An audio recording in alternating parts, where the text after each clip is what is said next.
So in terms of behavioral difficulties, sometimes we'll see restricted or repetitive patterns of behavior. Sometimes these are sensory issues, like Joni was talking about, where you'll see someone flap their hands or rock back and forth, spin something.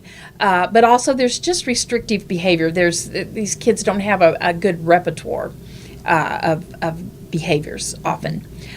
Some things they'll repeat over and over. A lot of these kids have very narrow focus, a very narrow focus of interests or activities that they like. Sometimes you'll see, something like that on the Tonight Show or something. I remember one time they had a boy on there who was all about orchids. He knew everything there was to know about orchids. He raised orchids, but he really didn't have interest in anything else. This is a problem both educationally and vocationally sometimes when you're trying to get somebody out of that restricted area and they keep going back to it. We've had student workers here at Project Access, and they're all tempted by the access to computers that we have here. And some people are so into technology, and our kids with autism definitely are, that it's real hard for them to leave that internet and get to work. And so those are some of the things you might encounter vocationally. So just unusual interests, restricted interests, those things happen.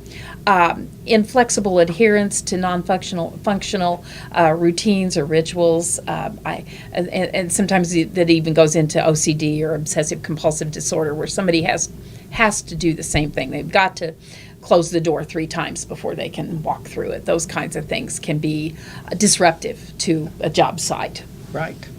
Or there may be a day where you go and they've got it taped off because there's been a water leak and they're cleaning up some mess or something, and so there's an alternate route, and then the individual you're working with, even though the tape is not there the next day, won't go that way because they were shown the alternate route and they are forming this compulsion to go the other way when it's okay to go through the normal way that they were going before because the tape's not there because they fixed the water problem. But it can happen easily. Stereotypical repetitive motor mannerisms, like I said, that's the sensory issue stuff.